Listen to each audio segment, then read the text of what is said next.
Et l'invité ce matin, c'est vous, Jean-Marc Dizou. Bonjour. Bonjour Simon. Vous êtes Merci. le président de Kids Vendée, une association au service des autres. Si je devais résumer, est-ce que j'ai bon sur le résumé? Si, c'est bien résumé au service des autres depuis 2008, et qui a eu déjà un petit chemin, c'est bien pas mal de chemin en place avec pas mal de projets assez importants, des petits projets, des gros projets.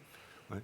On va en reparler justement de tous ces projets. Alors, pour expliquer un petit peu ce qu'est Kids Vendée, c'est une association qui va chercher des financements pour d'autres projets, à la fois pour venir en aide à des enfants malades ou en situation de handicap, mais aussi pour soutenir des projets humanitaires et environnementaux. C'est bien cela? Oui, tout à fait. Il y a un constat qui est très simple aujourd'hui. On s'est rendu compte au niveau des KISD qu'il y a beaucoup d'enfants malades, surtout des maladies orphelines ou des handicaps très durs à gérer. Et souvent, ça tombe dans des familles qui n'ont pas trop les moyens. Donc l'objectif des KISD, c'est de trouver les dossiers coup de cœur, comme on dit, et puis de trouver la ligne de financement pour pouvoir pallier à tous ces problèmes, parce que certaines maladies orphelines sont très lourdes à gérer. C'est très très très compliqué pour l'enfant, très compliqué pour la famille, et ça coûte les yeux de la tête pour aller faire opérer un enfant aux États-Unis ou comment dire en Espagne, ou même la rééducation. Comment dire, une grosse partie des frais ne sont pas pris en charge par notre système social. Alors concrètement, comment ça marche? Ça veut dire que vous allez aller chercher des fonds auprès de mécènes, de partenaires, pour venir aider justement des familles qui ont besoin pour des soins médicaux, des opérations, ou pour d'autres associations qui mènent des projets?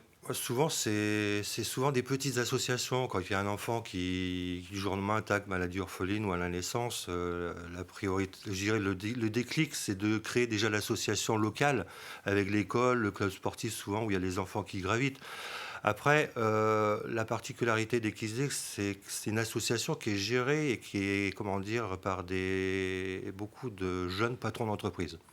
Ils ont une dynamique vis-à-vis de la maladie qui est assez forte. Donc l'élément déclencheur, c'est un projet, c'est une maladie, un enfant malade, un par un, une entreprise. Donc on essaye de trouver une entreprise qui va financer tout le système financier pour emmener l'enfant soit se faire opérer, soit un stage de rééducation.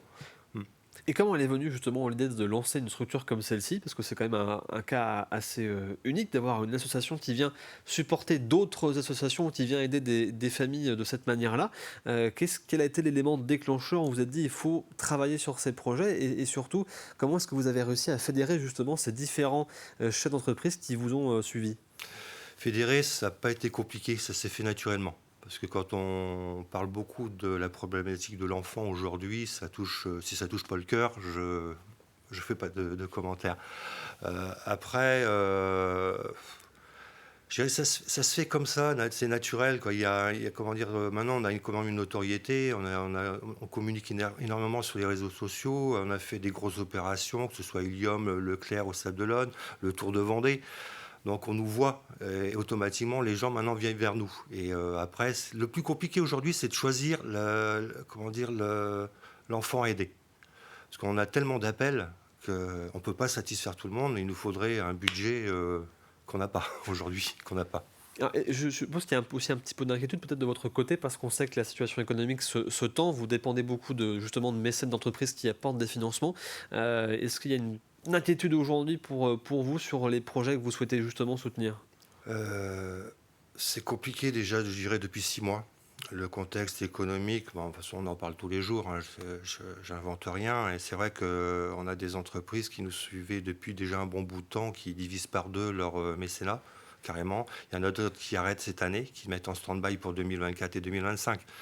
Donc on va essayer de trouver d'autres solutions. Là, on a beaucoup de collèges et d'écoles qui commencent à nous appeler pour monter des opérations vis-à-vis des enfants. Je pense qu'il va y avoir une nouvelle dynamique qui va se mettre en place avec différentes façons de procéder. Alors vous parliez justement d'opérations que vous avez pu mener sur le terrain, parce que vous en profitez aussi pour permettre aux enfants d'aller parfois découvrir de nouveaux environnements, de nouveaux événements.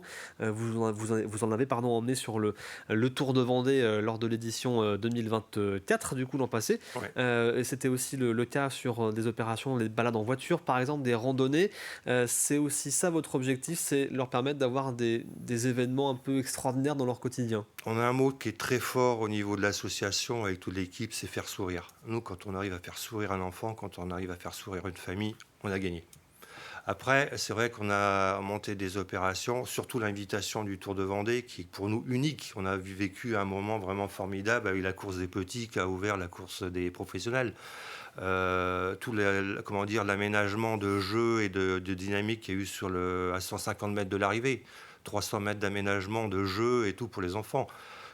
On a fait un carton. Honnêtement, on a fait un carton et c'était génial. J'ai pas les mots pour le dire. Alors, Un grand merci au président du Tour de Vendée. on lui passera. Alors malheureusement, ça n'a pas eu lieu pour des raisons Non. économiques, on en parlait cette année. On espère que ce sera de retour l'an prochain. Est-ce que vous avez justement d'autres projets en tête, d'autres activités que vous souhaiteriez développer, mener à travers Kids des Vendées? Oui, déjà samedi, la 30, on devait avoir le concert de l'Espoir qu'on a été obligé d'annuler parce que les réservations partaient bien. Et puis on a vu qu'au Vent d'Espace, à 200 mètres à vol d'oiseau, il y avait le week-end du cirque. Et dès que, comment dire, ils ont lancé la pub pour le cirque, nous, ça y est, on était KO, quoi. Donc là, on est en train de réétudier un nouveau projet avec eux, avec Sénaphonia et puis surtout l'école de musique de Villiers-Boulogne, qui était vraiment très participant, comment dire, qui était à fond dedans, qui était très motivé, sont très déçus aujourd'hui. Donc je pense qu'on va repartir sur un nouveau projet en 2025. Après, on s'aperçoit aujourd'hui qu'il y a beaucoup, surtout au niveau des jeunes, je parle du collège jusqu'au l'ICAM. Là, j'ai eu l'ICAM hier, trois élèves qui sont partants pour mener un projet en 2025, comme différents collèges, comme à Pouzauges, comme à aussi Chantonnay. Donc il y a une grosse dynamique vis-à-vis des jeunes qui arrivent et moi, je suis hyper content parce que la relève, elle est là, quelque part. Alors Jean-Marc Dizou, si on est par exemple porteur d'un projet, qu'on a besoin de financement et qu'on rentre entre guillemets dans les cases des projets que vous souhaitez suivre et financer, ou si on veut tout simplement venir vous aider, comment fait-on justement pour venir vous rencontrer, vous contacter et échanger avec vous? Déjà en passant peut-être par chez vous par rapport à Télé Vendée déjà, et autrement non, c'est facile, on est partout sur les réseaux sociaux, que ce soit notre site XD Vendée tout simplement, site internet, Instagram, Facebook, LinkedIn, on est un peu partout. Et vous tapez XD Vendée sur Google et vous tombez automatiquement sur nous. Après, c'est vrai qu'on va avoir besoin pour 2025 et surtout aussi 2026, parce qu'on a des dossiers qui arrivent qui sont extrêmement lourds. On aura besoin de trouver des nouvelles lignes de financement. On aura besoin d'aide, ça c'est certain, parce que, comme je dis, la conjoncture est très compliquée, très dure pour les entrepreneurs. Et nous, c'est notre premier réseau, quoi. Premier réseau. Merci beaucoup Jean-Marc Dizou d'avoir été présent ce matin avec nous, président donc de Kids Day Vendée, une association au service des autres, on peut le dire. Merci. Merci beaucoup Simon.